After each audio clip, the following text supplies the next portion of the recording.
I see risk now as opportunity. It used to have this negative connotation of risk where it was a gamble. I don't necessarily see it that way anymore. Because I have confidence, because I've had some success in business, I see risk as opportunity. Those who are not necessarily willing to take it, but I am willing to take that risk, opens the doors for me. Welcome back to the Modern Craftsman Podcast, guys. Our guest today is someone who lives and breathes the builder's mentality, grit, hustle, and constant evolution. Kyle Harnish started in roofing at just 16 years old, and over the last 20 plus years, he's worked his way up from laborer to carpenter to general contractor. Now, he's building some of the most thoughtful custom homes and developments in his market. He founded his construction company back in 2011 out of the back of a van, I may say, and has since developed over $25 million in real estate, averaging two to three high-end custom homes a year for clients, all while continuing to grow his own portfolio. He's also the founder of Harnish Workwear, a brand built for tradespeople by someone who's lived it. And that's what sets Kyle apart. He's not just sitting back watching from the sidelines. He shows up every single day, gets in the trenches, and leads with respect and pride in his work.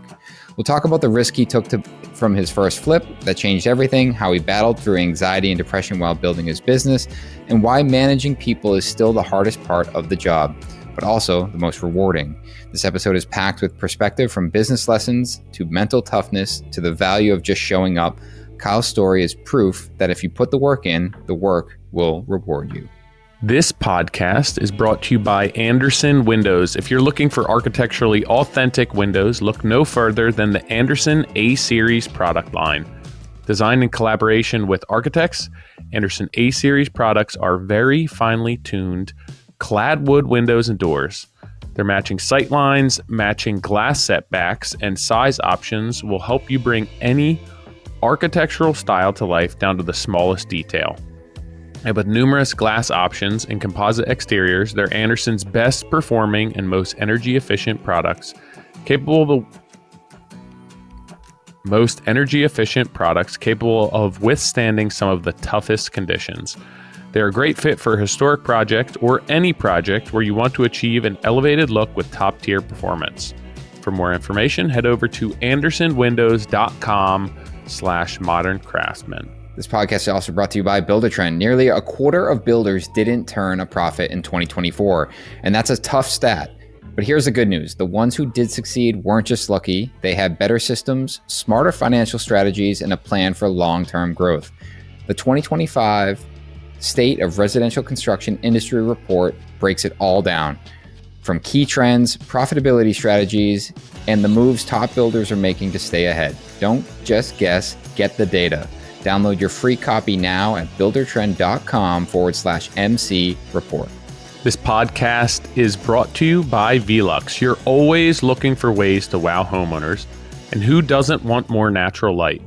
With Velux skylights, you can transform any space by adding more natural light without sacrificing privacy. Bring life to focal points, including the kitchen or the living room, or brighten up small spaces such as closets or bathrooms, and leave your clients speechless. Learn more at velux.com/remodeler.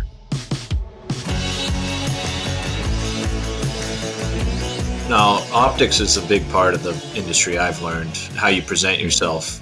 The Weston building inspector, I'll never forget. And for Tyler, Weston's one of the more affluent towns up here. And the inspector shows up in a tricked out BMW M5. And I'm like, what? Yeah. And I'm like, gotta become an inspector. Coming in, and I'm like, who's greasing your wheels? And all the guys working are noticing it, and he walks in and he's doing his thing. And he was the main town inspector.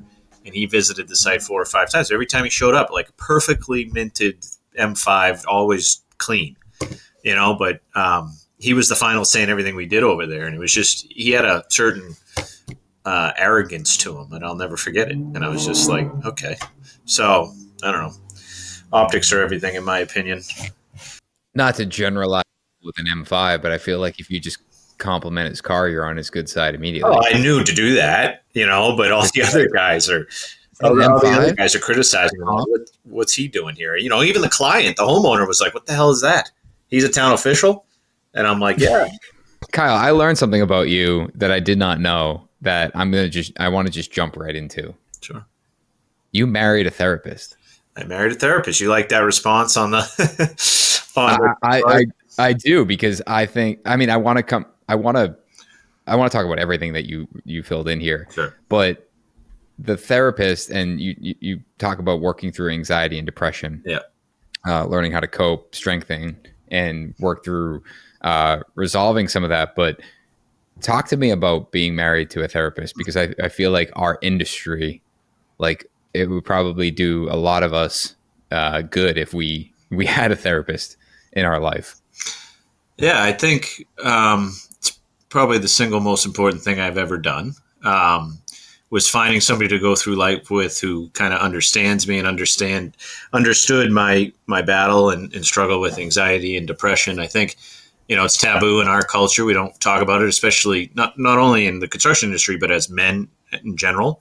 And she has helped me cope with so many things and learn how to deal with my own anxiety and depression and humanize it all. But, when I first met her, it was 15 years ago. I was out in California after I graduated college. I just took a one-way flight, flew out to the West Coast and set up shop in San Diego and was bartending, going through the motions, trying to get jobs in construction because that's where I started. I started as a roofer when I was 16, but when I graduated college, I didn't really know what I wanted to do. So I went out there and then I tried to get on a roofing crew, tried to get on a construction crew, but really couldn't find work. So I ended up working in the hospitality industry, bartending, and that's where I met my wife.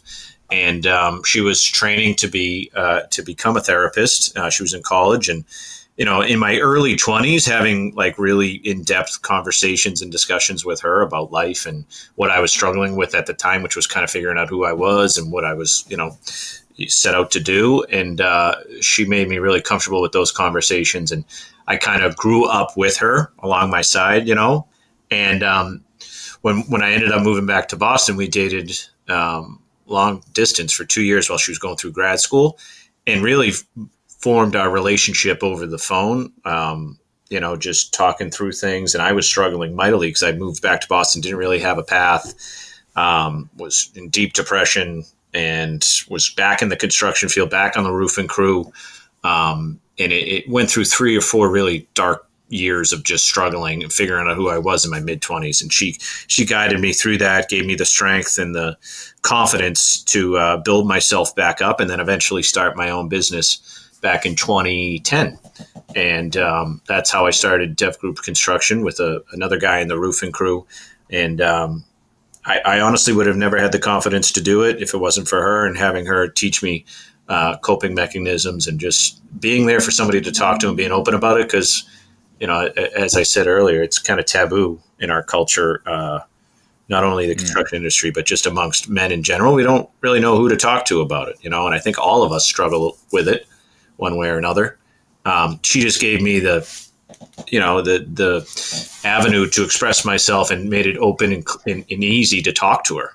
And I didn't even realize it. Just like we've been together 15 years now, and you just realize, oh my God, I did marry my therapist. She was my therapist all along. It's funny, like, to have that realization. I want to.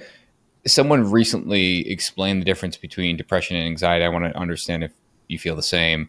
But depression, and I'm simplifying this, but depression is kind of the fear of what has happened, and anxiety is the fear of what will happen. Yeah, that's pretty much it. And you hit it. And you kind of battled with both sides of that. You said you went through dark times.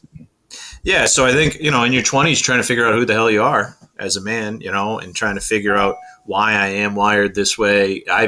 I struggled with it since I was born. I lost my father at a very early age and lost him to mental health, which was a horrible thing to process and understand. I mean, he was gone when I was 1.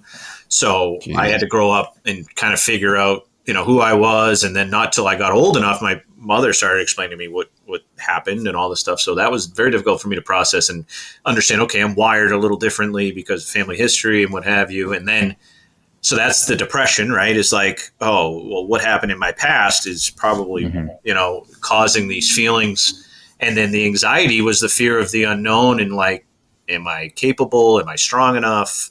Can I do this? Can I go out and achieve the goals I've wanted to achieve? And like really hard to overcome that hump. You're questioning yourself. Like, I think a lot of guys go through it. I think it's, again, taboo, unfortunately, not talked about enough. You can work through it. I'm a case study of it. It's just finding the right people to talk to. My wife happened to be the person, and it was there was a reason that I met her. I firmly believe that, and she helped me, overcome my past and understand that I was in control of my future and to stay in the present moment, and to, she guided me to some books and stuff. I think I talked to you, Nick, about it. The Power Now is one of the books that I read. But just learning how to be mindful, be present, and conquer each day one at a time. And that's got me to where I am today. I mean, it's been 10 or 15 years since I've really battled with it. I mean, I'm still on medication today. I still deal with it here and there, and it's different anxieties and different stresses as you grow your business. But I have the confidence now, and at least the knowledge of, of being through it and knowing that I can overcome it again when it does arise. It's a daily battle. It's something, mental health is something you'll always battle with. It's not something that goes away, In hindsight, when do you think all of that started for you? Because I feel like once you've realized, for me it was similar when I got into my 20s, and it was like the coming of age and realizing that things were off. But then when I started to get it under wraps, I looked back and I was like, oh no, this has been there all along. For somebody like my wife, who's taught me, it all stems from somewhere. There's always a reason for it. She's able to call it out rather quickly in almost anything. If we're watching a movie or if she's watching the news, she can sense trauma and tragedy like so quickly. She can diagnose people. And I think we've all gone through it in one way or another. But I think you're right, Tyler. I think in that mid-20s, early 20s, post-high school, post-college, which were like distractions for me, where I was just having fun and I had enough social things to do, and but not till you really have to figure out what your path is in this world and what you're going to do. That's when it really started settling in. I was in an industry, in the bar industry, that I wasn't comfortable in. I knew I was meant for more. I knew I wanted to do more, and I was struggling with that. And I just couldn't get my feet underneath me and figuring out what I wanted to do. And not until, I really built my own self-confidence and taught myself to believe in myself and educate myself in the fields I wanted to go into. I was able to start opening doors slowly. It was definitely that mid-20s. Do you know what specifically, like at that point, you were afraid of? I think the unknown. I mean, yeah. Failure was huge, right? Coming off high school and in college, like, you're surrounded by your peers and almost everybody's going to achieve the same thing. For me, high school was just graduate. College was just graduate. Fairly similar goals to everybody else. So you're surrounded by people who are going through, certain situations that are similar to yours. But when you're out in the big world, and I was in California, Southern Cal, with no family. My brother ended up being out there. He worked for the Border Patrol, so I had him. And him and I were just out there alone, like no family support, nothing, and like learning the world and realizing that it's a huge world out there, and you're really nobody. When you get out there, you realize how big everything is. And I was trying to find my path, and I was struggling to really find purpose. And I think I was just scared of, I might amount to nothing, or I don't know if I'm going to be successful. All the pressures I think that all of us go through. It's interesting that you say that. And I have a very similar path and experience in my life. And I can distinctly, I can remember it building up, and then it got to a point when I was living in Colorado where I took a hike. I went up on this mountain, and it was super late, and I'm looking across the horizon. You could see cars driving from where I was all the way out to Denver. And I had this realization where I was like, this world is so massive. The scale of it where I am is nothing, but I could see so much. And I was like, I don't mean anything. My life doesn't mean anything. And it scared the shit out of me. And it was the beginning of my anxiety really becoming detrimental. And I feel preventing me from really reaching my full potential and handicapping me, so to speak. And from then on out, it was probably, I don't know, 6 or 7 years that I struggled to try and just understand where, like, what my place was, like you said. And and why I asked you that question is, in hindsight, everything that I was fearful of was like where I was going to be, what my path was going to be, where my place in this world was already happening. And that's like, I was in the worst of it. Like, it couldn't get any worse than that. I didn't have direction. I didn't know where I wanted to be. And that's what I was most fearful of, and creating so much anxiety from me. And I just didn't realize that, like, everything I was afraid of was already happening, and I just needed to take like one step and then another step. But a very similar experience around the same age, and it probably lasted until I was 23, 24, until I actually decided to make a change. And then from then on out, it's been just constant growth and evolution, trying to work my way out of it, or just be able to live with it and manage it and cope with it. And it's not bad every day. Some days are worse than others. But like, the progression is there, but it's still, you still have those flashes of feeling like that. Yeah, I'd agree. I mean, I still have days where I don't want to get out of bed. The stress is like crippling, now as a father and as a husband, and I take care of my mother. Like, there's a lot of stresses as you get older. Obviously, you take on more, and there's good days and there's bad days. But I think, it's, the more I hear from guys like myself, the more I'm open to it and discussing it. My wife's helped me be more open about it and talk about it. And I meet individuals like yourselves who go through it. All of us, there's so many people that struggle with it and go through it. But I'd like to raise more awareness on it. My wife's pushed me to do that. She does it for the veterans, which is huge. She's a marriage and family therapist for the veterans and for PTSD trauma victims. So, she's gotten the veterans who have also been through a lot, obviously, but there was a period in time in which veterans got no care, and it was taboo to get them mental health and all that.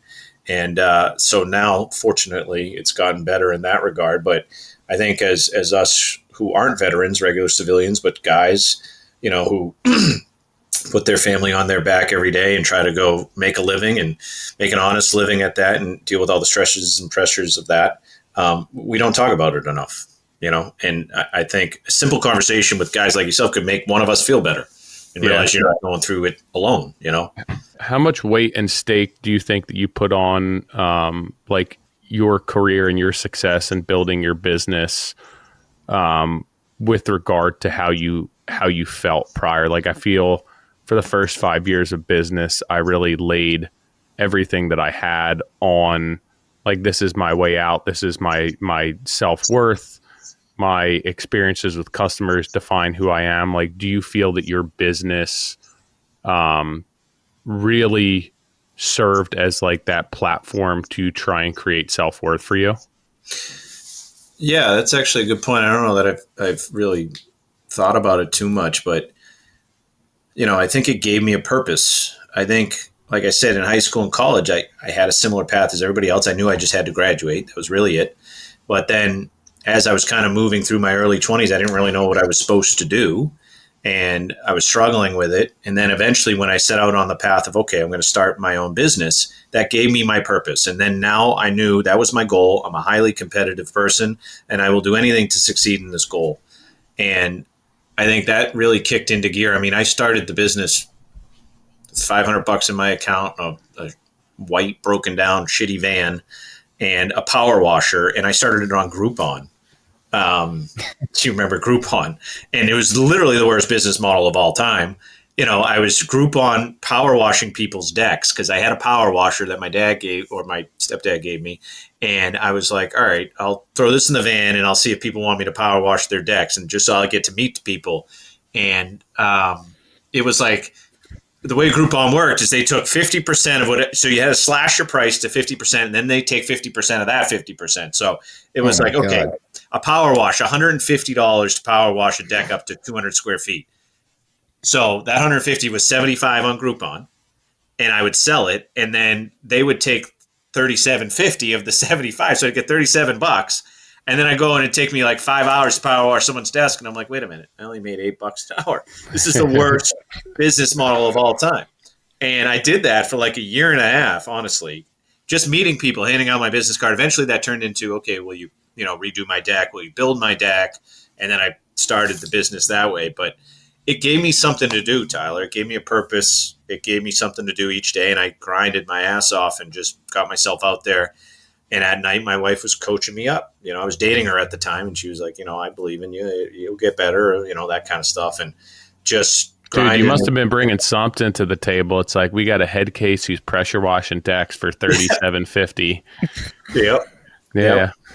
So it was wild, man. It was, and it's funny. I have to look back and remember those years and remind myself of those years. But, I think it's a similar story to a lot of guys. Just giving themselves a purpose, getting out there. I always put pride in everything I did. It didn't matter what I did. It was taught to me at an early age, instilled in me by my mother and by the guys that I worked for. It didn't matter what I do. The way you do one thing is the way you do everything. So if I was the dishwasher, I did every job you can imagine, dishwasher, janitor, anything. And I would always try to be the best, like no matter what it was. And people would get pissed off at me, other guys working. I remember I was a janitor for our elementary school here in Milton for a summer because I had fallen off the roof and like screwed up my ankle and my back. So I had to find work. So I was a janitor, and the janitors hated me because I'd have my whole section of the school done in like 2 hours. Then I'd go in the gym and play basketball, and they would be like, this kid sucks. He's making us all look bad. And I was like, I just try to do everything fast and try to do everything efficient and find better ways to do things. So I think I took that on and took that strategy throughout my life and started the business that way it gave me a purpose, and I'm up to compete every day. And I think that helped me cope with my anxiety and depression because it gave me some purpose. Did you ever find that there was too much weight that you were putting on that? Oh, yeah. There's plenty of days and nights where, sleepless, wake up in the middle of the night, stressing, wondering what the heck am I doing? I don't know if I'm going to make it through. How am I going to manage this? How am I going to balance that? Finances. I'm risking too much. Yeah. I mean, countless sleepless nights. Yeah, I mean, it's tough. I think that when you find that outlet that finally gives you some sort of self-worth, right, and it's something that you're good at, and you're finding success in that, and it feels good, and it's probably what you were looking for so long, and it was helping you come out of your shell and find who you are. But I think on the other end of the spectrum, we can take that to the extreme where it's like, this is all that matters, and I put all of my self-worth on this. And when things go south, it weighs heavily on us. Yeah. And I think that especially personalities like yours or mine, you have to find a way to strike a balance between like, this defines who I am and this shapes who I am, right? Where it's like, yeah, I get a lot of satisfaction out of what I'm doing, but if something goes wrong, it's not the end of the world. I can move ahead with this. Like if I decide I want to make a change, if I want to start something else, if this isn't going right, if I have one bad client, that doesn't necessarily define who I am. And that's something I struggled with for a long time, where it's like I finally found something that legitimized my self-worth and made me feel good about myself, but I just took it to the extreme where it was like, this means everything. Yeah, that's the work-life balance I still struggle with today. I don't know that I give enough to my life and to my family life and whatnot. I a lot like you guys, working 70-hour weeks to build the business. I often, have my son screaming at me, "Daddy, put your phone down," and that hurts. But I'm trying to build a better future for him and be present for him. Like I said, I didn't have my dad. So it's something that I'm trying to create this like great life for him. And often I'm like, he already has a great life. It's plenty. Yeah. How much is enough? Yeah. And I'm trying to do more and more and give him more and more. And it's like, enough. My wife has reminded me plenty of times, it's enough. You've done great. We're doing great. We're better off than our parents. Like that's the whole point here. But I do struggle with that. I get caught up in that. And I think that's just, part of our culture, part of being a male. And, I think our industry certainly too, it's a lot of aggressive alpha male stuff. So I think that, pushes it a little bit. But, at the same token, I look at people who are less fortunate than us, and if somebody was afforded the same opportunity I was, I mean, they should. It's my duty to take the most advantage of it and do the best I can. Right. Our grandfathers and great grandfathers. I mean, they did a lot more difficult things than we're doing today, and fought wars, and they had to do all that stuff to afford us the luxury of what we have today. And so I balance with that. It's still something I struggle with, in not understanding. I mean, I think we talked about it last episode. It's just, it's weird to me that when people don't take advantage, do absolutely nothing with their life. And I don't mean like nothing in terms of like just have a low level job. I mean like literally nothing. To the other extreme, it's, I think the three of us and plenty of people that we know, they all look at all of the opportunities that we're, awarded, and we're trying to go after all of them, despite whether or not it's, quote unquote, enough for our kid or our wife or even ourselves. It seems wasteful in life not to go after more. And I mean, I certainly struggle with it where, my focus was lost for a couple of years, and I think I have regained a lot of my focus, but that doesn't mean that I'm doing less. It's just meaning I'm putting more effort into less things. That, Kyle, your comment about work-life balance, I think that, it's something that I could say I certainly struggle with. But I think one of the things that I'm reminded of, or at least I believe in, is that there is no balance, and one will always suffer. When you're dealing with one, the other one is suffering, and that whether that's being with your kid or being with your wife, the business suffers. If you're at your business, the relationship with your family suffers, and it's always going to be that way. I don't believe that there is a true balance where you're doing both great. You might find a path to doing both of them good, but I don't think we operate that way. I think we operate to be great at something. And, part of me believes that if I work really fucking hard now, that eventually there'll be a time where I can give my business less of my attention. Now, I don't know if that's true, but that's why I believe I'm working as hard as I am now. And internally I'm thinking, all right, I'm 37, by 40, I want to have accomplished this. And, and by 50, I hope I can accomplish this. And it's interesting because I actually, I recorded a video on my phone. It was just over a year ago. And I was like, I'm going to start documenting this, like see if I actually make progress in what I'm doing. I've actually never shared that, but I recorded this video. That'll be posted on the Modern Craftsman page shortly. It will not be posted because I watched it and it was actually, truthfully, it was very depressing. Yeah. Because it was me kind of like just spilling my guts to myself, I guess, as to like, this is what I'm doing today. This is what I can't stand. This is where I'm struggling in my life. These are the things I want to change. And when I watched it, I was like, holy shit, that was a year ago. And I'm like, and nothing, like, I shouldn't say nothing has changed, but like very little has changed. And that's a whole year later. And I remember that moment when I recorded that because I remember being in such a terrible spot in my mind, in my business, in my personal life, that I was like, I need to record this so I can at least reflect on the fact that I overcame that. And instead, a year later, I'm like, man, I might have overcome that, but I haven't made as much progress as I thought I would, in a pretty long time. And the reason I bring that up, it's, okay, I'm 37, 40 will be 3 years from now. Like that, that sounds like a long time, but a year goes by really quickly.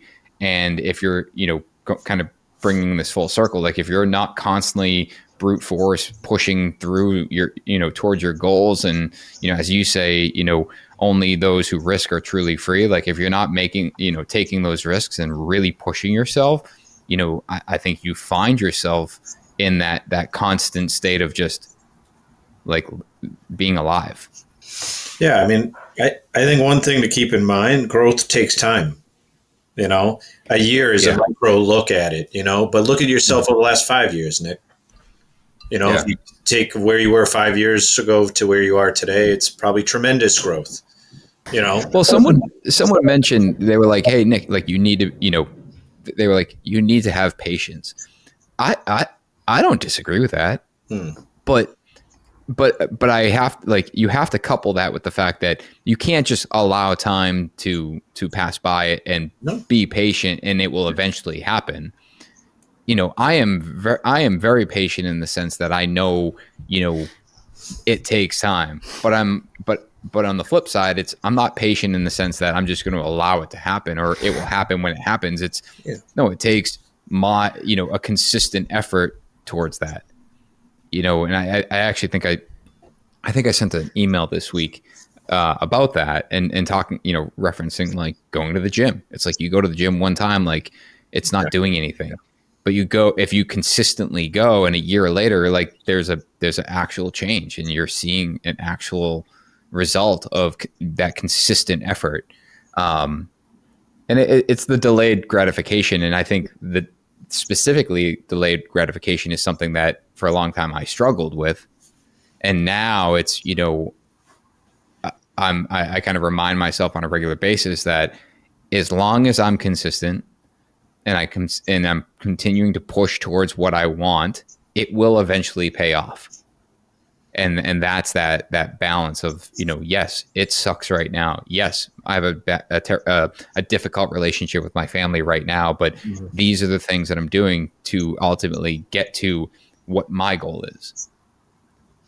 And I think just one last point on that. I think when I say my goal, I think especially from the male side, I think a lot of us struggle with the sense that, we're oftentimes called selfish, and it's like, this is your goal. It's not my goal. It's not our family's goal. Like, this is your goal. And I've always kind of had this mentality, is that I've always had my goals, and, and I have to prioritize myself in the sense that I need to show up 100% for me before I show up for anyone else. And, it's me, it's my family, and my business. And if I'm not 100% for me, then I'm, a lesser percent for my family and a lesser percent for my business. And, and I think that's the hardest thing. I think that's where, we, again, male get stuck. We get stuck in the sense, like, we're not doing what we're supposed to be doing. We're not making people happy. And we have all of these outside forces kind of trying to guide us to what is better for other people in our business, our employees, our spouse, our kids, our friends, when it's like none of that's aligned with my goals, your goals. And you pull me away from that, then I'm a different person. I'm not feeling great about myself, and I'm not going to feel great when I'm around you. Kyle, so much of what you talk about is risk and taking risk, and obviously that's got to be a huge aspect of your business and life. But what, in your own words, like, what does risk mean to you? Like, how does it define you? How does it shape you? How does it make you get up every day? Hey guys, quick break from the podcast. Head over to moderncraftsman.co, scroll all the way to the bottom, and sign up for our newsletter. You're going to get a weekly email from us, but you're also going to get some episode recaps with actionable items that can help you improve your business and be more profitable. Now back to the podcast. Get up every day. Somebody told me on the roofing crew years ago, if you don't wake up with confidence, don't wake up at all. And that was kind of something that's always sat with me. So I'm up every day for a battle and a challenge. I see risk now as opportunity. It used to have this negative connotation of risk where it was a gamble.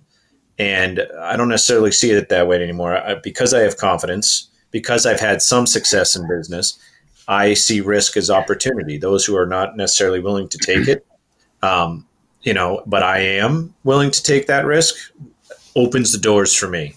And I have failed many businesses, and I have succeeded in a few others. So I'm not afraid to take risks. I'm not afraid to take chances on things. And I took more risks when I was in my 20s. Now I'm a little more calculated because I have a family to support and I have my son. But it's given me this freedom to explore who I am and try things out and meet individuals like yourselves and, try to open up my world outside of one specific area. Right. So I've been able to build my construction business as a custom home builder. And then I've led into development now that has opened more doors. I've met more people who have had great impacts on my life and major influences on my life and shaped me as a man, as a businessman, as a father, brother, husband.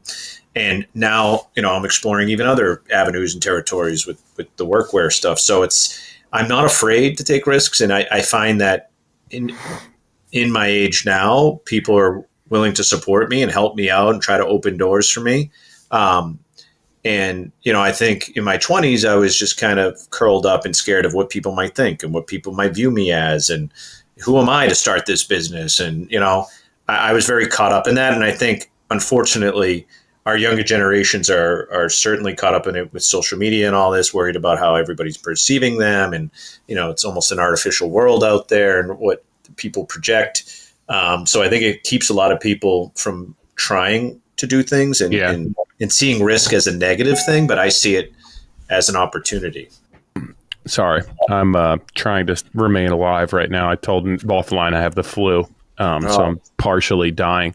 I think that's a really interesting perspective, and one that I can't necessarily I see risk more so, I guess less so as opportunity and more as a gamble, but I've just never had the perspective that you just communicated, where it's like, it can be an opportunity when it's calculated and when it's accounted for. It's always just seemed to me where like I hear the word risk and it sounds like a gamble to me. But I think like you've made a really good point also about having confidence that it doesn't necessarily matter if you fail. Like, there's consequences and repercussions for failure, but we can't allow that to be the reason why we either make a decision or don't make a decision. And I was just recently listening to a podcast, and this guy wound up being like an elite coach for long distance runners. And he said that like when growing up, when he was running, he was great in like his local circle of kids growing up. But like in the big picture, right, when he went to high school, if he went to college, on like the world level, he was a nobody. And he's like, if I would have grown up in the running world and had like the information at my fingertips to be like, you're good in your own local network, but when you step outside of that, like you're not even in the top 50% of people. He's like, I probably would have quit. Yeah. And like, that's something that kids and adults and everyone growing up today, they have access to that information. Like, how many people won't end up doing something because they realize when they look at like the overall picture, they're a nobody. And like, there's levels to everything. And I think that usually for us, it took me like same thing as you till I was 27, 30 years old to realize like, I don't really give a shit if I'm good or if I fail or what the outcome is. But if I would have known the things that I had known now, like when I was 17, 18, I probably wouldn't have done half the shit. Cause it's like, you're not really as good as you think you are. Why even put in the effort? And it's just an interesting perspective that you bring up there. Yeah. I mean, I think I think a lot of my mindset and inspiration from those who've come before me. I tend to befriend people who are a lot older than me. If you look at my recent calls, it's probably all guys over 50 and 60. That's my network. I rarely hang out with anybody my age anymore, but it's all the older guys who've taught me, how they've come up and people who have been big mentors in my life. Like one guy who's taken me a little bit under his wing, he's a big mentor to me, is one of the big developers around here. He's 75 years old. And, I have complained about getting up early, trying to go to the gym and stuff. And I've come to really get to know him. And he's done like 25 Ironmans. Yeah. Right? And he's like, you haven't done shit. By the time at 5:30 rolls around, I've already run 26 miles, And I'm like, what? It's that kind of, some of them are extreme, David Goggins of the world and stuff, a little extreme. but you realize like, I can do this. Okay, I have a challenge today. There's a hump to get over, but all right, that guy's out there doing these things in his 70s and crushing life. And, I'm getting hung up on whether or not I can launch this brand or this business, or take care of this house today or complete this task or whatever it is. So I think, being inspired by the generations before us and learning that, these guys have been through it and you can do it too, I think has always resonated with me and helped me through. And then, I think what you guys are doing with the Modern Craftsman and getting it out there, this kind of dialogue about guys like us connecting a community of guys who are all trying to build their own business and better themselves as men, is something that I applaud you guys for, and it's something that's gravitated me towards you guys. Nick and I, we have, kind of grew up in the same area, have conversations offline quite often about stuff and about business and stuff. And we learn so much from each other and inspire one another on growing our businesses. And I think guys are willing to talk. They're willing to do that. All the old timers for me have always opened their, doors for me and told me, hey, don't do that. Stay away from that shit. Go to this, try this out. Let me connect you with this. Let me do that. And I think over time, Tyler, to your point, from your 20s to your 30s, you've evolved and learned all these things. These guys are ahead of us. So pick their brain, learn from them. They're looking to teach somebody usually, and share their knowledge. And I think that's been lost in recent generations. But I think you guys are helping continue dialogue and connect people in having conversations on how to help one another. It's a battle every day. It is. It's a struggle. But there's so many other individuals out there battling just like you. I think so much of their perspective is just getting outside of your own little box that you live in and realizing that 30 years down the road, like most of what you're obsessing about and complaining about and stressing about just doesn't really matter. Like at the end, like you think it does, and it's the biggest deal in the world right now. But you talk to these older guys and girls, and they're like, yeah, like don't worry about it. Just keep moving forward. Like you'll figure it all out. And it seems so simple and easier said than done, but realistically, it sometimes can just be that simple. That being said, you have a building business. Obviously, you've gotten that off the ground. While I was reading your survey, for some reason, when you said that you developed over $25 million in real estate, and my brain is very foggy, but to me that was like you owned $25 million worth of real estate. I was like, damn, he's doing all right. No. But no, so where I came into the mix and introduced you is through your Harnish Workwear. Like, why? But you have a family. You have a lot of other irons in the fire. Like, why another business? I think it goes back to what we talked about. Is risk is almost in my nature. It's something I see an opportunity for. It's a new challenge for me, but it's something that's kind of a passion project for me. And I know, Nick and I talk about this all the time, how you have time for all these endeavors and all these things. And trying to be more selective about what I do allocate time and resources to. My development stuff and my building stuff, it's who I am. It's my backbone of my business. It's my cash flow. It's everything. Everything I've built and sold and developed, has given me the ability to bankroll this operation of trying to get this Harnish Workwear brand off the ground. Something that I learned throughout my business was, it requires capital, it requires time, it requires resources, the right people, and all these things. So it wasn't something I just jumped into kind of, naive about. And I knew it was going to take a while to get off the ground. But it was something that I was passionate about because I'm in the industry. I grew up in the industry, and I always felt like our industry in construction and building, the lack of options in the apparel was evident to me. I always found myself towing the line of like buying fancier designer kind of clothes that fit me better, but wearing them out in the field and getting them destroyed. And I was always kind of getting irritated with that. And it almost became necessity is the mother of invention, as they say. I was just kind of trying to find different products, and I constantly fell short almost all of them fell short of my expectation, whether they didn't fit or the designs were dated or they were, too heavy or they weren't athletic enough. And I just kind of saw it as a challenge for me to be like, okay, well, what if I were to create my own kind of workwear brand, because I can't seem to find it out there. And I took on the task early on during COVID is kind of when I had the idea for it. And I was more inspired by a trip over to Europe and seeing some of the European workwear and just kind of how they take a totally different approach on how it's presented over there. It's more professional. All their marketing and advertising is like showcasing the trades as like a desired profession, not necessarily a looked down upon profession. It was glorified, and they have all these cool technical outfits, and kids wanted to be like that. But I come back to the States and I'm like, well, we don't present that at all.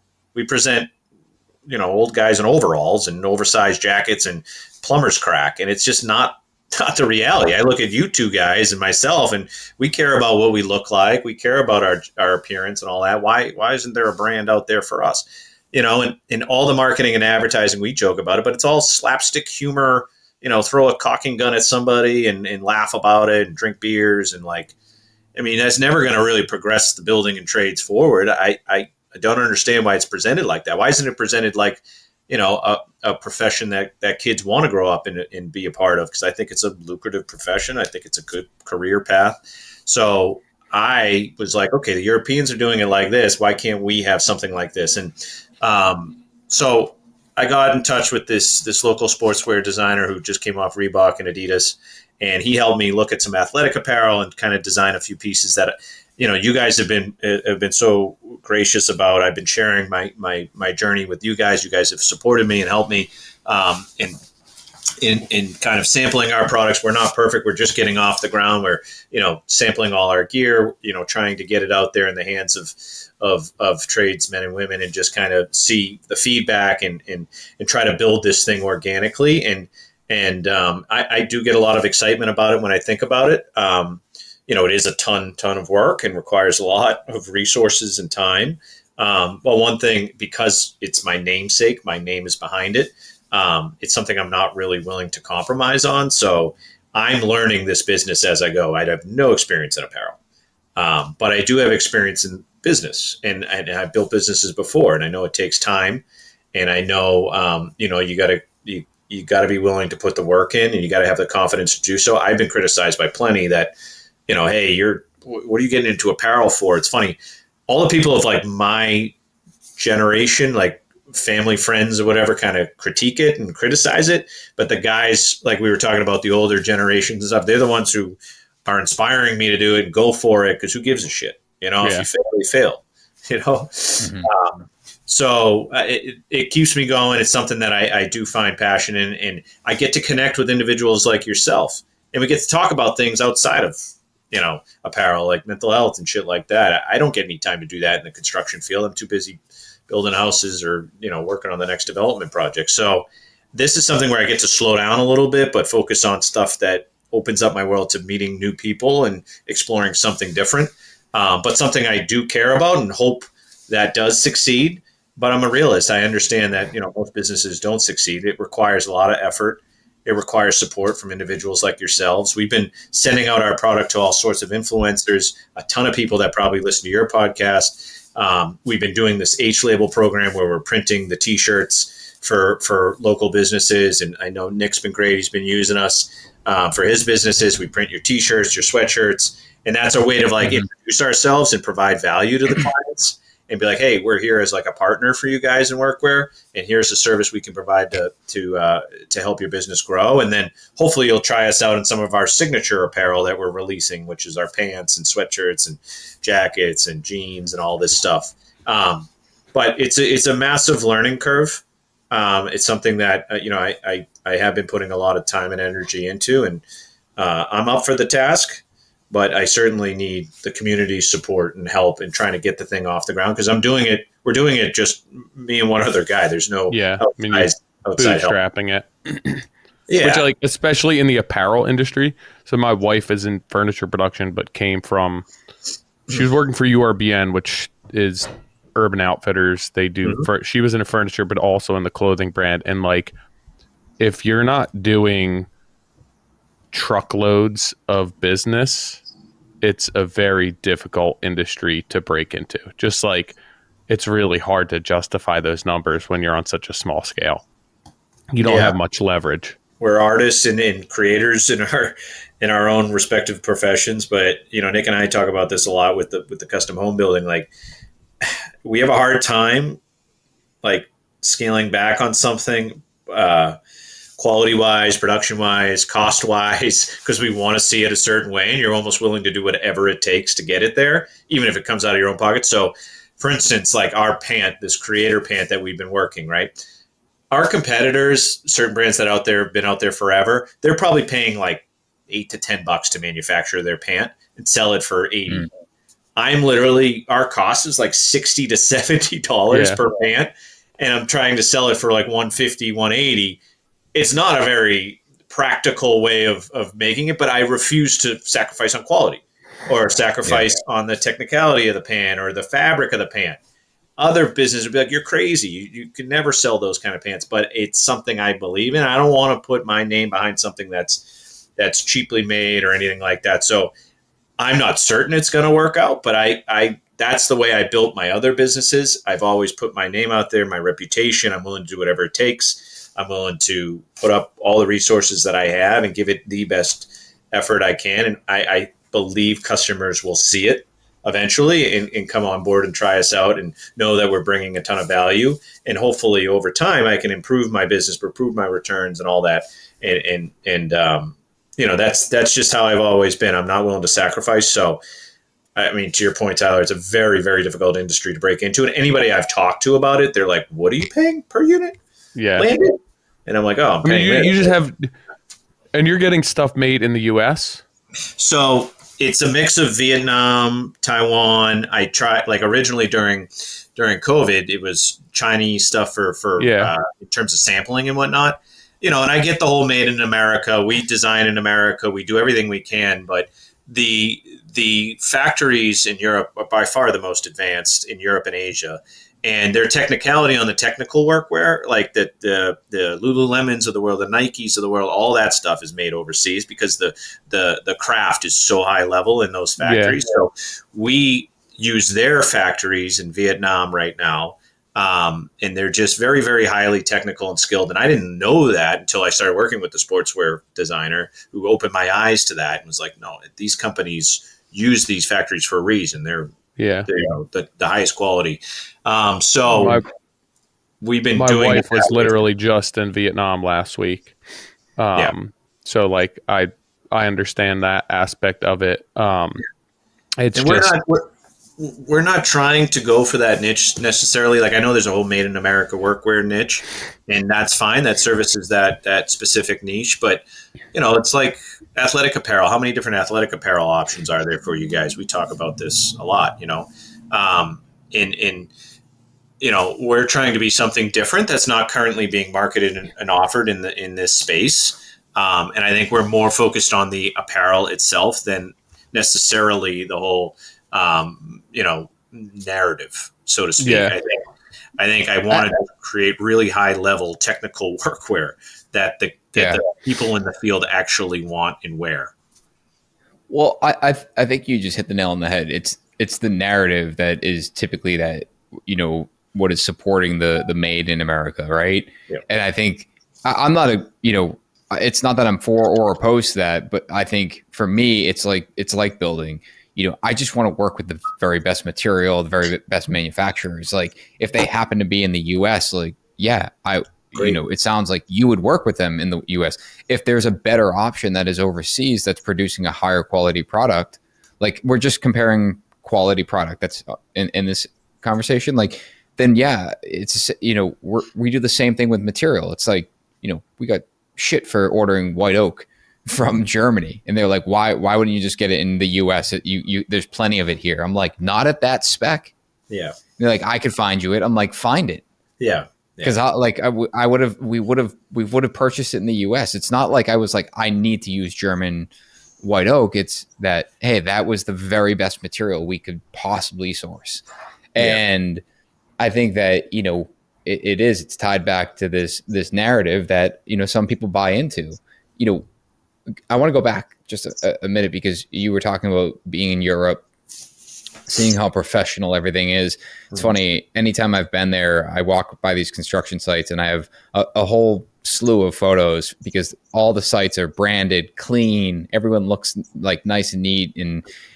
But it's that level of professionalism that makes the trade, like, brings this higher level of respect there.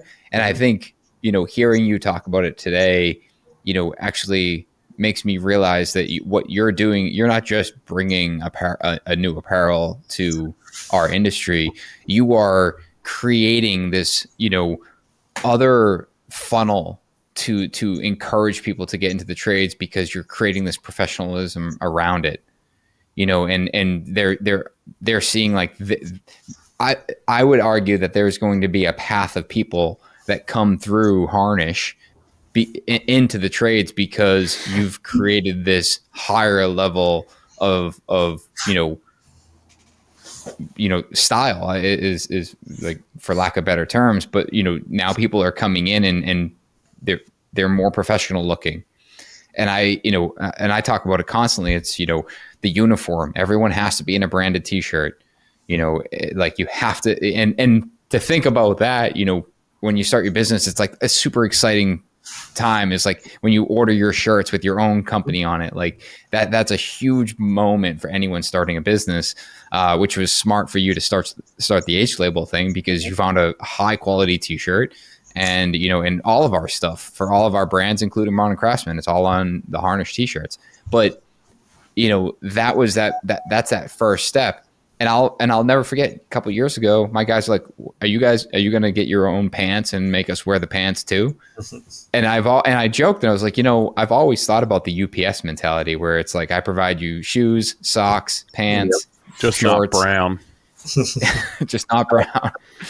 But there's this level of professionalism behind it. It's the Jocko, like, stormtrooper reference I've made before. It's, when you show up and your team is branded, everyone looks the same, you're taken more seriously. And, like, to completely counteract the slapstick humor that you were referencing, it's like, sure, I get it. Like, slapstick humor will always be around, but I do think that generally a lot of those brands are looking at that as, here's our path into the trades, where it's like, no, you can have slapstick humor. That doesn't also need to be tied back to your workwear. That kind of refined image that you see in Europe and see how it's presented, it really resonated with me when I was over there, that, when I came back, just the sheer scale of construction across the United States, and how many people are in the trades, and how I don't see it anywhere. Like, I don't see any of it. And even the largest construction companies, the Suffolks, the Gilbanes, the McCourts, what have you, they're still not fully outfitted out. I mean, sure, they have a vest on, or maybe a hard hat on, but all the guys are still wearing kind of baggy pants, and, carrying their coolers to work, and big construction boots and bulky, baggy clothes and whatnot. And I'm like, well, why hasn't it changed? Over in Europe, everybody's in the same kind of stylistic uniform. They have Snickers workwear, which is huge over in Europe. And you look at their catalog, and it's so technical. They have every single thing you could wear. And, all the people being presented is clean and refined and professional. But us, I can't think of the last catalog I got from a workwear company, maybe a Carhartt or something like that.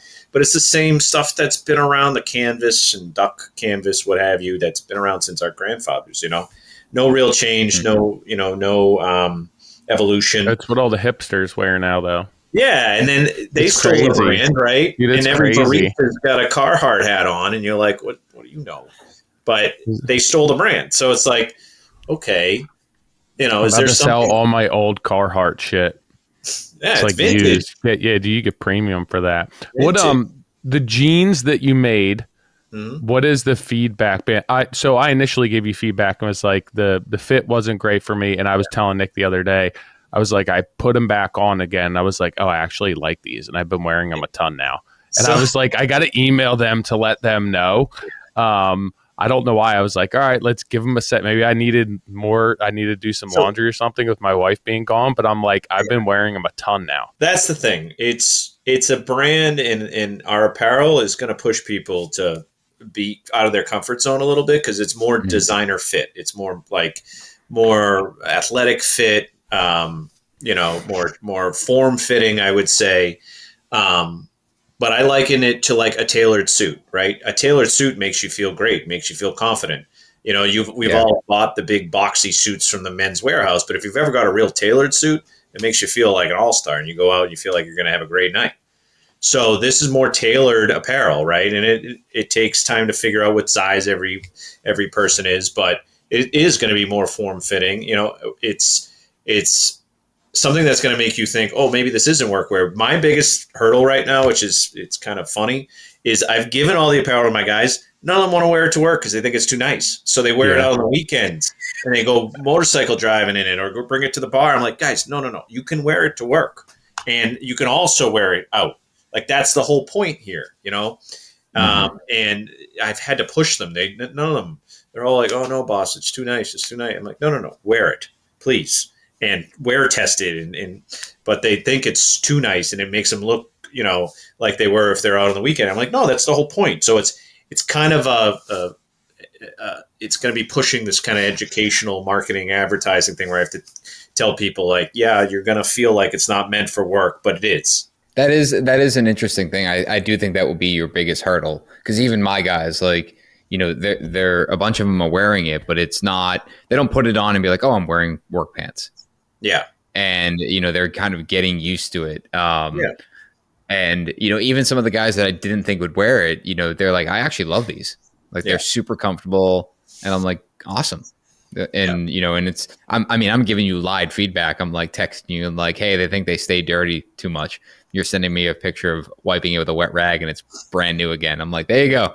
There's your answer. It's part of the reason they cost so much to make. I'm like just not willing to compromise. It took me like a year just to develop one pant. And I'm like, I asked you for that pair of pants for over a year. I'm like, just let me have them. You're like, no, they're not ready. No, they have to perform a certain way. And then I almost made them too nice. And now the guys don't want to wear them. And I'm like, well, no, that's not the point here. You got to wear them, try them out. The idea is that, you only need to buy one pair in the winter and one pair in the spring, summer, and have the more heavier insulated brand for the winter and fall. And they're water resistant. You wipe your, dirt right off. But you can also, if you have to go off the job site and go meet a client, or if you have to go, after school and pick up your son and go to a sports game or something, you can still have them on and not look like a jackass. That's the idea. They're flexible, they're multi-use. And I think that's where I have to educate the consumer on the value, because a lot of, criticism from the get-go is like, oh, you're marketing for $180 pair of pants. So you don't need the $180 pair of pants for workwear. How dare you charge that much? I'm like, well, I'm putting a ton of money into them. They cost us a ton to make, but they're versatile. You can wear them for a lot of different things. Your average workwear pants, $60, $80. Yeah, but it tears in a month and you have to get another one. And you can't necessarily wear it to other areas or wear it to other functions and whatnot, But, I know, Nick, and you and I have talked about it, but like the Lululemons and what have you, the everyday jogger pants that you get from Built or Cuts, they're $100. And I started seeing my guys wearing those on the cruise, and I'm like, what are you doing? Those rip right away. They're not meant for that. So I'm trying to be that kind of technical, athletic brand in the workwear space, because I don't think anybody's really tapped that yet. I think the Lululemon ABC pants, right? Like those have become increasingly popular, and less so in the field, but when guys are getting home or more casual, they're putting those on because they're light, they're comfortable, and they still look good. And you had made that reference months ago, is that this is kind of that version, but for workwear, where otherwise, like, you're putting on a pair of jeans that you hope last, or you're wearing another pair of work pants that they're either in the same price point as yours and a different material, or they're a lesser price point and they're not going to last as long. Right. And it's, but not hitting, exactly what you said, like not hitting that, more versatile pant where, they do look good. Like I wear, and I'm primarily in the office, but I can I know I can go to the job site and get down and do layout or work, work if I have to work, put my boots on. And as I say, take my boots back off, and they're not, gross jeans that are all mangled up from the job site. They're, I wipe them off and they're brand new again. Yeah. I took a lot of cues from like the athleisure market. We've obviously watched that explode over the years, but the athleisure market almost, took place of the whole the office work style, right? Like you used to have to wear slacks and all that stuff to work. Now the guys wear jeans or they wear athleisure pants. You see a lot of men and women wearing Lululemon and whatever to the workspace, and they're working. Well, I think that's the whole. Yeah, that's the whole push. Is like here's a pair of pants you can wear out or at work. Exactly, and that was completely pushed to everything in the office. Nothing in the trades. Right. It's like no. In the trades, you have to change, mm-hmm. and that's really what you're answering. Yeah, I'm trying to kind of break down that concept, and I didn't realize how much it's ingrained in everybody. It's such like an indoctrinated concept and image we all have of a worker, of a tradesperson. It's like the, blue collar jeans, the Red Wing boots, and the oversized Carhartt jacket or overalls. And I'm like, I haven't seen anybody wearing that in the last 20 years. All my guys who, down from framers, electricians to board and plaster guys, the plumbers, they're all in like some form of other apparel. They might have Lululemons on one day, they might have jeans on another day, and it's just, there's no specific brand or concept image of like what it looks like to be a tradesperson anymore. It's just a mixed bag. I mean, you don't realize, like, I've worked in the trades for 20 years, and still I'm in the field a fair amount. And it makes sense. Like, why as an industry would we not be making clothes that are easier and more comfortable to move around in? And there's a durability perspective to that. But like, why are we wearing these massive, heavy, clunky boots that like collect shit in the bottom of them, and then like clothes that you can't move around in or are so big and uncomfortable? Like, if anything, we should be wearing stuff that helps us move more efficiently, that's more comfortable, that's less baggy, doesn't get caught in things, and then has the durability with it. Like, we're not sitting at a desk all day. Like, we need to be agile. We need to be able to move around. We need to be efficient, and we need to stay safe. And I think that a lot of the clothes that are out there and that have been out there are basically created just to be durable and have no sense of fashion and no sense of being designed from like an efficiency and a movability perspective. And I think, when I started realizing, because I came up in the trades with all the guys, worked in every part of the industry, really, guys care about their tools. They care about their trucks. They take care of themselves in areas that they feel like, represents them. And they're willing to invest time and energy in keeping those quality tools, keeping those quality trucks, taking good care of them, willing to spend the money. I mean, how many guys on our teams buy Festool, German tools and whatnot, because it's top of the line and it performs a certain way. So, if we're willing to invest in those categories that represent us as an extension of ourselves, why haven't we had anything in the apparel market that also represents us as an extension of ourselves? So I think in the other work areas of the world outside of construction, plenty of apparel options there. Plenty of different suits and styles and all this stuff, but rarely has there been anything in the workwear space, at least my experience over 20 years as well. I struggle to find something to wear. And because I'm in the office one day and then I got to run to 4 or 5 sites and then I got to walk in mud and then I got to meet the framer and then I got to run back to the office and try to close a deal for a potential client. And it's just, I never really knew what to wear. I'm constantly changing out of stuff. So I just saw it as an opportunity and, something that I was willing to embark on and endeavor, so to speak. But, here we are. I mean, I'm over a year in now of really putting the energy behind this. And, I've learned a lot in a year. Nick, you talked about this earlier in the podcast about looking where you are from a year ago to today. I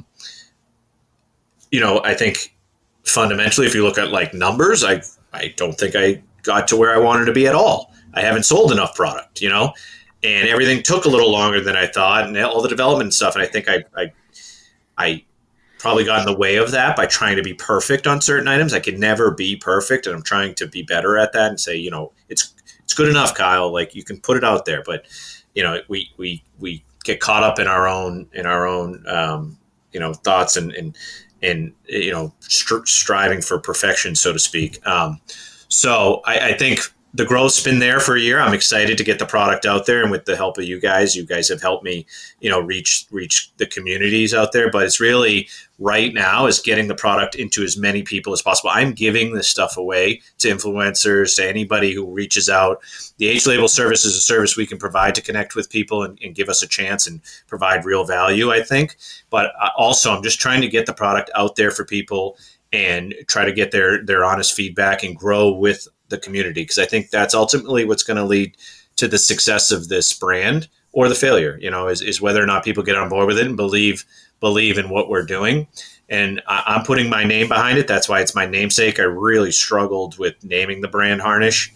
Going back to the earlier part of our podcast, talking about risk and anxiety and depression, putting my name out there was huge for me, because it's not only my name, it's my son's name, it's my family name. Like, everybody knows now. So that took a lot for me to have the confidence to put my name on this, because it very well might be something that doesn't succeed, and I don't want it to be synonymous with failure. But I have the confidence in my own abilities, and I believe so strongly in this industry, and I think it needs something like this. So my passion's behind it, and I think you guys, we've talked plenty of times offline. You can hear my passion go through the product and really do whatever it takes to make it right and make it something valuable for the industry.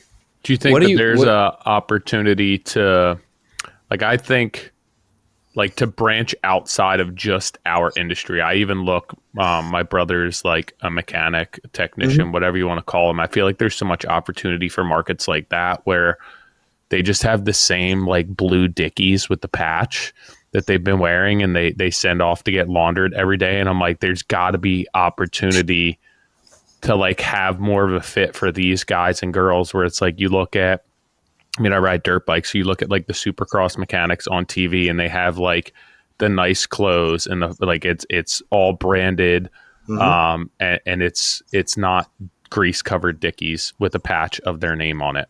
Yeah, definitely. We've explored that and looked into those sectors. There's so many of them. You mentioned mechanics, even Nick mentioned earlier, UPS delivery drivers, Amazon drivers, anybody who works in warehouses or anything like that. There's just so many areas that I feel like have been neglected, and their options have just been Dickies and Carhartt or Timberland, but here's an athletic apparel brand that's starting off in the workwear sector, but can branch out to hiking and outdoor activities and hunting and all sorts of things, because I think that's how durable the pant is, and it can bring you outside of the work environment and into other areas. And I think that growth will come over time. But I'm focusing right now and utilizing my network, because we're such a grassroots startup, which is the construction industry.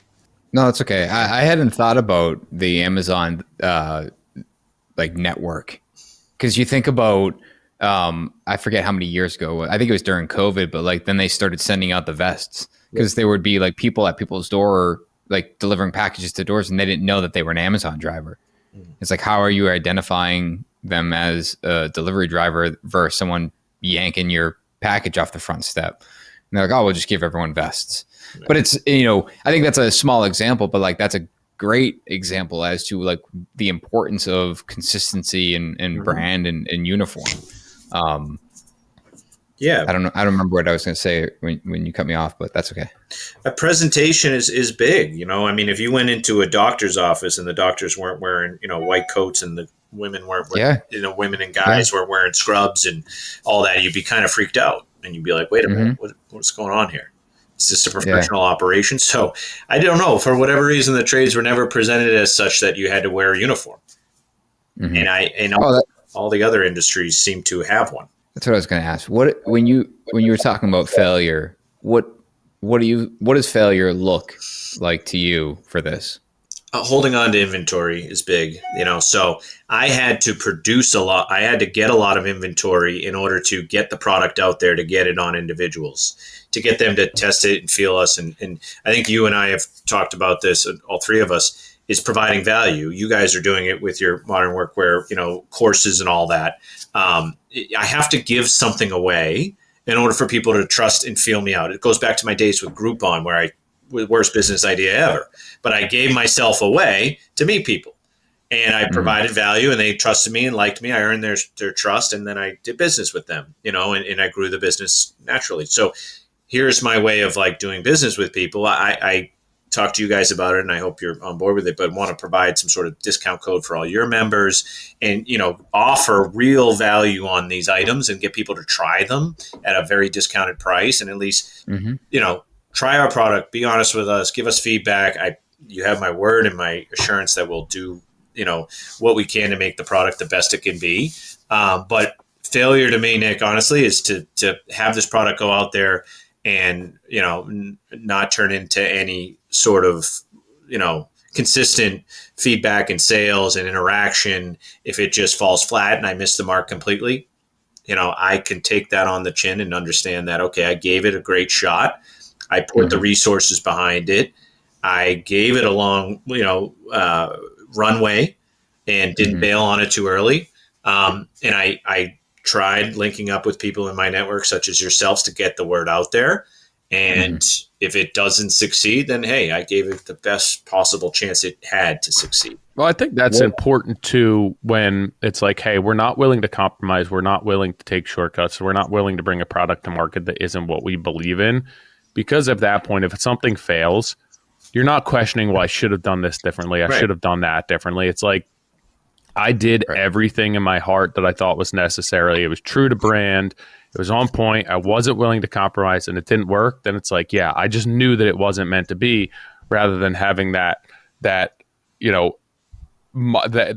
in the back of your mind where it's like, what if I would have done this differently? What if we didn't cheap out on this one detail? So to me, that's the way to do it. From a business perspective, a lot of times it's not the right move, but like, I think as small businesses, we can't necessarily play by the same rules trying to get off the ground as like bigger, larger scale businesses who just have the ability to leverage these manufacturers, these factories where you're getting stuff made. Like, you got to start small. You got to put the money in. You got to make it the best it can be, and then hope that you can get to a point where you can develop working relationships with these factories and these people, that they believe you, they endorse your product, and you continue to grow with them as a business. I feel like I know another project like this where it's just uncompromised commitment and in hopes that it works. So I'm very much in support of obviously what you're doing. And to relate it to another completely different industry, the auto industry is so interesting to me, specifically in like the super and hypercar world.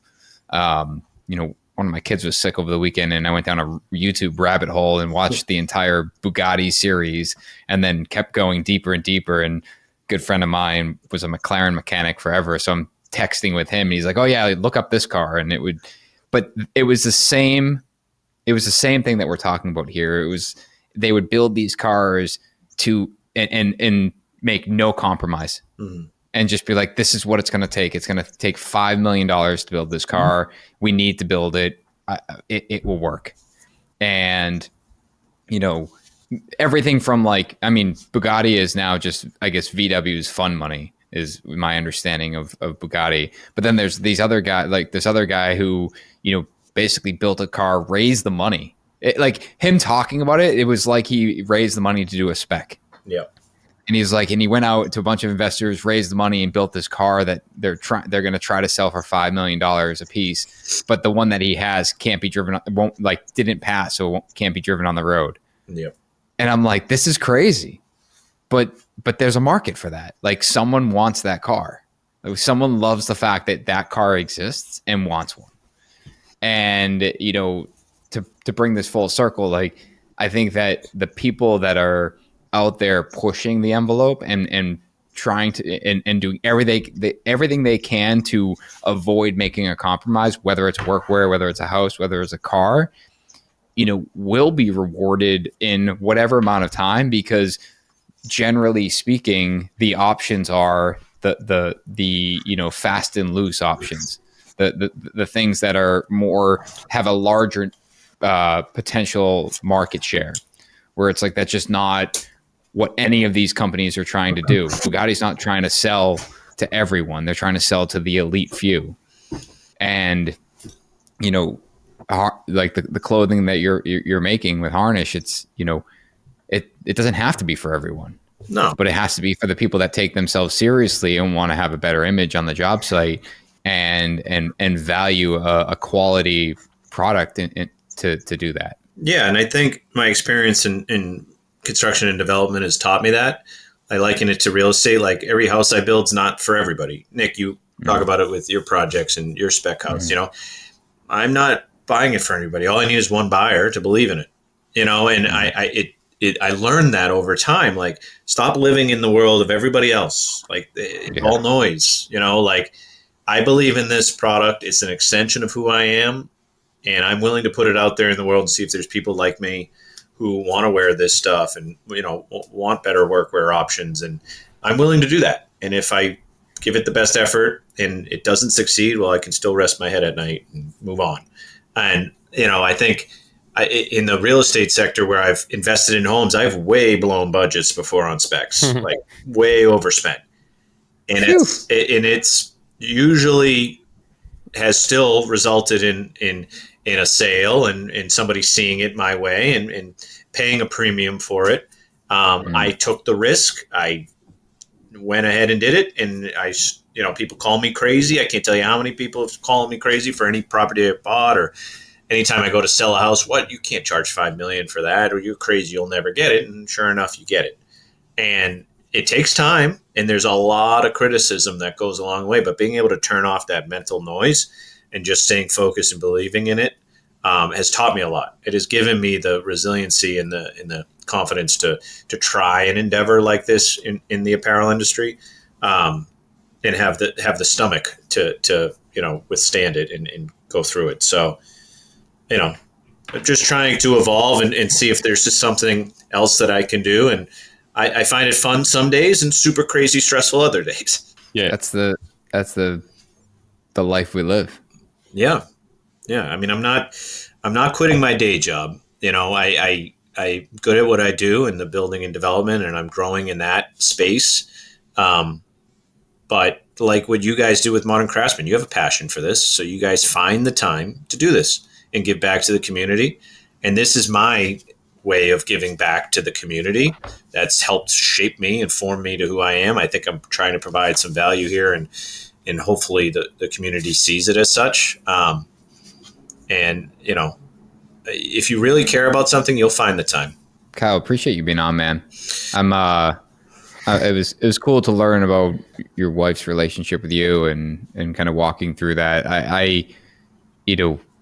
I fully support what you're trying to do, and what she has said is that more of us need to be a little bit more open about what we're going through internally. You and I talk offline, Tyler and I talk offline. We all talk offline, kind of behind these closed doors of friendships, and try to work through all the bullshit we deal with. But sometimes it's not enough, and whether it's therapy or a mentor or a group, I think that it's really important to make sure that you're working through that stuff.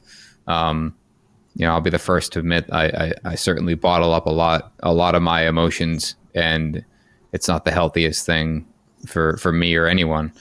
So being more actionable is certainly warranted in what we do. Yeah, I think that's my next step in evolving, would be as I get older and if hopefully get more successful, is to give back. And I really see it as doing so in the mental health space. I just think that's something that's not supported enough and not openly talked about enough. And I think in our industry, especially, and I think that, if I do get Harnish off the ground. It's a way for me to tour and visit people and go across the country. Like where I am now in building development, I'm very stuck in my area. So I see Harnish as an opportunity to get out there and support more people. And hopefully I could, start some sort of charity or something like that, or give back, or just raise awareness to mental health, because I'm very much passionate about it. It's a cause of mine that I've gone through personally, and I think a lot of us do go through.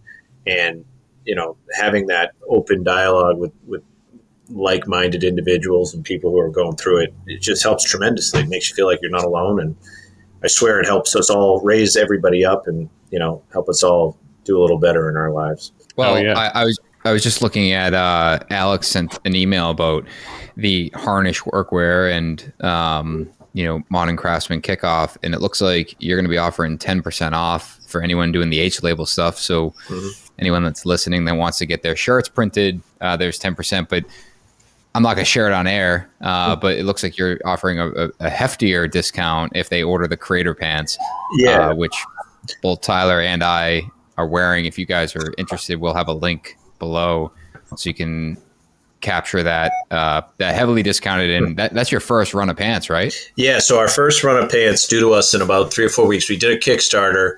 We raised about 20 grand, which was awesome. Basically to secure that first production run. We got 500 or 600 pants coming. And Alex and I were talking. Alex is our designer in-house, and he's, I said, listen, you got to get it out there on people. They're going to be reserved at first to spend $180 on a pair of pants. So let's offer a heavy discount and get it into people's hands. Just cover our costs for what it costs to basically produce the product, but get it out there in individuals and provide value. We've talked about this. So I think, using your guys' platform and your community, we would love to offer your listeners a substantial discount in order to get it on people and get the feedback that we're looking for. Sweet. Yeah, that's we'll sweet. have a link below, guys. Awesome. Kyle, good to see you, man. Always a pleasure. Both of you gentlemen. I can hear your phone blowing up over there. You know what it's like. It's constant. It's constant. I got mine on vibrate during the show. I don't know how you guys find time to do this, but I applaud your efforts. Seriously. It was a struggle for me to block out the 2 hours this afternoon. I can't imagine you guys doing this every week, but it's a little easier when it's consistent, to be honest. Oh, that's true. I gotta ask you guys, because my wife, being the therapist she has, asked me, what do you do for your own self to escape and like cope? Like, do you have any sort of activity? That's weird. My wife. We were talking about that last night. My wife has pushed me to do it, and mine is basketball, and I play basketball every Thursday night. It's 2 hours where I don't think about anything, and I never realized it. So she was like, "Do you think about anything else?" I was like, "I literally don't. I just think about basketball for 2 hours, and it's glorious, and it helps like my mental health for the rest of the week." She's like, "You need to do that." I bet you, for some people it's the gym or what have you, but I would like to ask you two, what do you guys do? So I started racing dirt bikes a few years ago. So that's for me trying to get out once a week, ride my dirt bike, race more consistently. But it's the same thing. It like gets you into that flow state where I literally don't care about anything else. Trying to balance that. I raced this weekend and had the flu, but I was like, I just love riding my dirt bike so much. I'm going to go race. And I was like, bad move. Definitely shouldn't have done that while having the flu.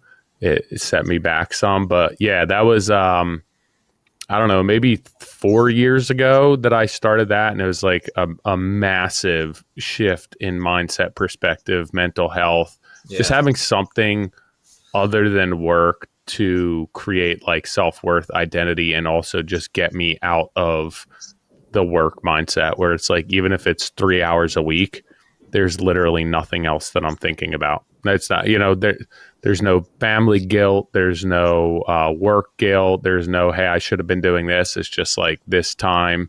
I haven't, other than like partying in college and shit like that, I feel like there's nothing that's been like that distracting for me to really pull me like in a positive way. Like I don't get done riding my dirt bike and be like, I shouldn't have done that. Right. So yeah, that's been the same thing that you're saying. I'm sure similar with basketball, which was also my wife motivating me to be like, yo, you don't have any hobbies or really any friends outside of work. You need to make a change. Yeah, I mean, for me, I would like to say it's the gym, but I don't think it is. Because I go like I'm consistent. I go there every morning, 5:30, but it's not. It's not. I've never hit my flow state there. I'm there. I have to get this workout in, and then I'm thinking about prepping for the day.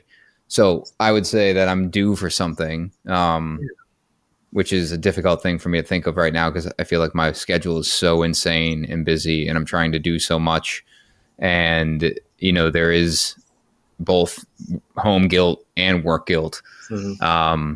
But thinking, in the past, it was, I used to build cars, have a truck I was building forever, being in my shop and just kind of wrenching for hours. That's probably the last time I remember really being in a flow state, be 2:30 in the morning, no idea, and just look down, like wrenching on a motor or something and realizing, holy shit, I better go home. Yeah. I would say 2 hours of sleep coming up.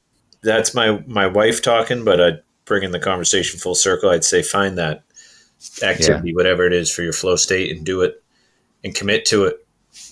Guys like us, high performing individuals trying to do everything in the world, bearing the weight every day of all the responsibilities and life, work balance, all that. It's like you said, it's almost unachievable, Nick. But if you can find something that you can give yourself once a week, an hour, 2 hours. If the gym, if you're working out in the gym and you're thinking about work, it's not it. Find something else. No. You got to find something where you can unplug and detach and just be free.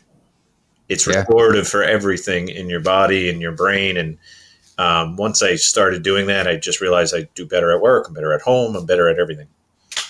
Totally. Recharge the battery. I mean, that might be advice for me, but anyone listening, I think Kyle's that advice goes to anyone listening. It's advice I know I need to take, and I will continue to try to prioritize that. Awesome. Sweet, well, thank you guys. Great Appreciate time chatting with you boys. Always a pleasure. Yeah, likewise. I've been following Kyle's Harnish Workwear for years. I literally begged him to send me those pants, and he just refused to do it. And he was like, I need these to be perfect. And it's funny. I'll never forget. He sent them to me, and I was wearing them, and I kept wearing them. I wore them at work, but I kept wearing them when I would go to the hockey games with the kids because the rink is cold, but I didn't want to wear like insulated pants. And he goes, you know what I keep hearing? I'm like, we were talking. He goes, I keep hearing all the guys I'm giving them to, they're all wearing them at the hockey rinks because they're warm. And I was like, that's so funny. He goes, and all the other dads have Lululemon pants on, and they're shivering because they're cold. I'm like, that's where I wear them the most. That's amazing. I know. But yeah, so guys, if it's not clear, we're partnering with Harnish Workwear, big believer in what they're doing and what Kyle's doing, and the ethos behind what he's doing with workwear is obviously very aligned with myself personally, Tyler and what we're doing with the Modern Craftsman. And the creator ones are the pants that we're talking about. So, I mean, there's a massive discount on them if you're part of our community. The link will be below so you can get that. And I know that they have some other additional discounts on the Pioneer one, which is a ultra heavyweight hoodie, which is also pretty dope. And then of course, if you guys need t-shirts, I think they're the best fitting t-shirt that I've ever worn. And truthfully, and I'm not just saying this, but I actually don't have any other t-shirts in my drawer except for NS Builders, Modern Craftsman, and blank Harnish t-shirts because they fit so well. Yeah, they just sent us the long sleeve one too. That's super nice. I've never been a long sleeve guy, but I did put it on, and it fits just like the t-shirt. Yeah, it's nice. The exception of the sleeves, obviously. If you weren't aware of what a long sleeve t-shirt is, it's like a normal t-shirt, but it has long sleeves. It's just like that. Imagine a short sleeve t-shirt with longer sleeves. That's where my mind's at today. That's how I feel, dude. My head is like, people are talking to me. Even the girls are talking to me, and I'm like, I don't know why I just can't hear anything. Like everything, I'm like, just say it louder. I can't hear you. Everything's blurry and fuzzy. I definitely. I mean, being sex, man. Yeah, I definitely should not have raced on Sunday, but it's like we were just talking about. It's, being driven and not wanting to have any excuses for anything. And I don't know. I feel like it was like a test to see how far I could push myself. I should probably have a little bit more self-control than that. Lessons learned, and definitely no sympathy from my wife. She's like, No. I don't care. Go to the doctor. I was like, yeah, we'll see. I found some antibiotics from like 2 years ago that I got from the doctor, and I was like, maybe I'll just take these. She's like, go to the doctor. I was like, all right, I won't take these, and I won't go to the doctor. All right, guys. Hey, head over to moderncraftsman.co, sign up for our newsletter. I've been sharing some more behind the scenes stuff of what we got going on, or what I got going on a weekly basis, just dealing with some of the bullshit, some of the stuff I wish I could talk about in the podcast or even on social media, but sometimes just isn't as comfortable of a platform as writing it out in an email. And then, of course, we have all our weekly updates for the podcast, the episodes that come out on a weekly basis. And we're just, also providing a ton of stuff that we're working on. We want to be helpful. We want to continue to help this community. And if you're interested in any of that, and obviously some discounts on some badass workwear, sign up for our newsletter. moderncraftsman.co.